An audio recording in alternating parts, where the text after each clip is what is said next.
투자하기 전에 정확히 판단하는 게 가장 중요합니다.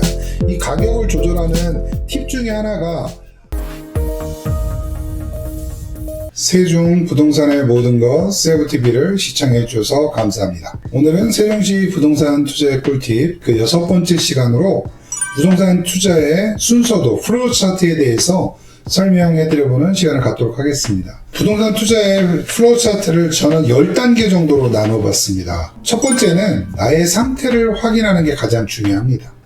나의 투자 예정 시기, 그리고 나의 투자 금액, 그리고 남의 자본을 이용해서 하시려면 대출 한도, 마지막으로 기대 수익. 기대 수익은 자본 이득 방식이 있고 임대 소득 방식이 있습니다. 예전에 제가 유튜브 채널을 통해서 한번 설명을 해드렸고요. 이렇듯 나의 상태, 내가 현재 도달하고 있는 상태에 대해서 투자하기 전에 정확히 판단하는 게 가장 중요합니다. 두 번째는 투자처를 설정을 하셔야 됩니다. 상태만 판단해 그 물건을 먼저 보시는 경우도 있는데 아무거나 사시는 게 아니라 정확히 나에 맞는 스타일을 찾으셔야 됩니다. 즉 내가 토지를 할 것이냐, 토지 중에 또 전답을 할 것이냐, 주거지역, 상업지역, 임야를 할 것이냐, 이런 것도 판단을 좀 하셔야 되고요. 이러한 다양한 물건의 형태를 정확히 판단하셔야 됩니다. 세 번째로는 투자 지역을 확정을 하셔야 됩니다.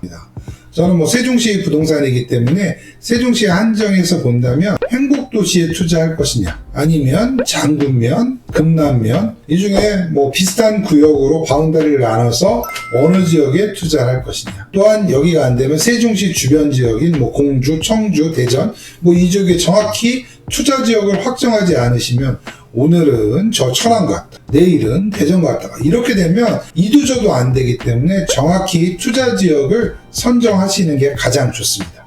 네 번째는 투자 지역을 선정하셨으면 그 지역에 중개업소에 방문하기 전에 사전 임장 활동을 하셔야 됩니다.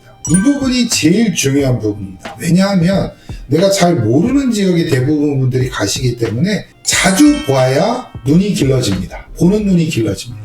그 지역에 가서 지형적인 부분을 상당히 많이 관찰을 하시고 또 인터넷을 통해서 로드뷰도 많이 보시면 이 지역이 앞으로 어떻게 개발이 되고 어떤 건물이 들어설 것인가를 판단하기 상당히 좋습니다.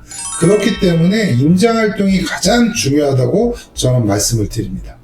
다섯 번째로는 베스트 파트너 선정을 잘 하셔야 됩니다. 임장활동을 하면 그 주위에 다니다 보면 이 중개업소를 파악을 할 수가 있어요. 이 중개업소의 느낌이 좋거나 이 중개업소가 잘하는 중개업소일 것 같은데 위주로 가능하다면 한 군데 이게 조금 힘들 것 같다, 선택하기가 좀 어렵다, 그러면 한 2군데 정도를 선택하셔가지고 그쪽을 통해서 전속적으로 물건을 받으시는 것을 추천해 드리겠습니다. 그리고 이제 6번째로 물건을 파악하게 되죠. 제가 선정한 중개업소에서 저에게 물건을 건네줍니다. 좋은 물건을 줄 거를 물론 신뢰를 하지만 그렇지 못할 수도 있어요. 그렇기 때문에 내가 분명히 판단을 해야 됩니다. 잘못 판단되면 중개업소가 돈을 잃어버리는 게 아니라 투자한 내가 잃어버리기 때문에 물건 파악은 스스로 충분히 하셔야 됩니다. 그리고 물건 파악이 충분히 되셨으면 요령 중에 하나가 중개업소한테 분명히 싫다 좋다를 분명히 얘기해 주시는 게 좋습니다. 왜냐하면 싫다 좋다를 얘기를 안 하면 중개업소에서는 이게 좋은 건지 이 사람이 살 건지 안 살 건지 판단을 못 하기 때문에 싫으면 싫은 사유를 정확히 이야기해 주시는 게 좋습니다.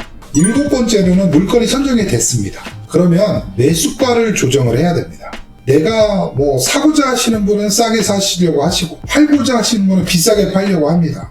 저는 살려고 하는 사람이니까 당연히 싸게 살려고 합니다. 근데 말도 안 되는 가격으로 깎으면 절대 팔리지가 않습니다. 왜냐하면 세종시는 매도자 우위의 시장이기 때문에 너무 많은 가격 조절은 상당히 힘듭니다. 그렇기 때문에 적절한 가격을 유지해서 일정 정도 만족할 수 있는 수준의 가격을 조절하는 게 상당히 좋습니다. 이 가격을 조절하는 팁 중에 하나가 나는 이만큼 드릴 테니까 물건이 나오면 나에게 제일 먼저 주세요. 그렇게 하시는 방법도 있습니다. 근데 이 방법은 좀 전문가가 아니면 이렇게 고려를 조금 해보시는 게 좋을 것 같습니다. 왜냐하면 또 수수료 때문에 문제가 생길 수 있기 때문에 정확히 판단하신 후에 옵션을 걸어보는 것도 괜찮은 방법 중에 하나입니다. 8번째는 이제 모든 게 조절이 됐으면 투자를 진행을 하셔야 되는데 세종시는 팁이 하나 있습니다. 당일날 오시지 않는 경우도 있습니다. 그리고 누가 산다 그러면 옆에서 뭐 오를 건데 팔지 말라 뭐 다양한 얘기들이 들리기 때문에 기왕이면 바로 결정이 되시면 통장번호 확인하신 후에 계약금을 그냥 미리 넣어주시는 게 가장 빠른 계약을 체결하는 방법이고요. 베스트 파트너를 선정하시면 이 베스트 파트너에서 충분히 설명을 해드립니다. 그렇지 못할 경우는 힘들기 때문에 이런 문제도 정확히 짚고 넘어가셔야 됩니다. 그리고 9번째로 물건을 이제 구매를 하셨잖아요. 관리하고 유지하는 게 상당히 중요합니다. 건물을 샀을 경우는 임대를 어떻게 할고, 수선 어떻게 할고, 소득세는 어떻게 지불해야 되고, 보유하게 되면 보유에 대한 보유세, 뭐 종합부동산세나 재산세 뭐 이런 것들이 있겠죠. 이런 것들이 어느 정도 소요되고 이러면서 유지를 하시는 겁니다. 그리고 마지막에는 대망의 매도입니다. 처음에 선택하셨을 때 나의 투자 기간이 정해져 있잖아요. 투자 기간과 그 다음에 기대 수익을 정합니다. 그 시기에 팔면 되지만 그렇지 않았을 경우는 언제 팔 것인지가 상당히 중요합니다. 모든 분들이 발바닥에서 사고 머리 끝에서 팔기를 원합니다. 그렇게 욕심을 부리면 그걸 팔아서 또 새로운 물건을 사야 되는데 그렇지 못하고 물건을 놓칠 수도 있고요. 또 가격의 상승세가 꺾여서 하락세가 될 수 있기 때문에 이 매도 시기를 정하는 게 상당히 중요합니다. 부동산 투자의 프로 차트 10가지에 대해서 설명을 해드렸습니다. 이 10가지 방식에 하나도 빠짐없이 잘 지키시면 절대 실패하지 않는 투자가 되시리라 확신합니다. 지금까지 세종부동산의 모든 것 세부TV를 시청해주셔서 감사합니다.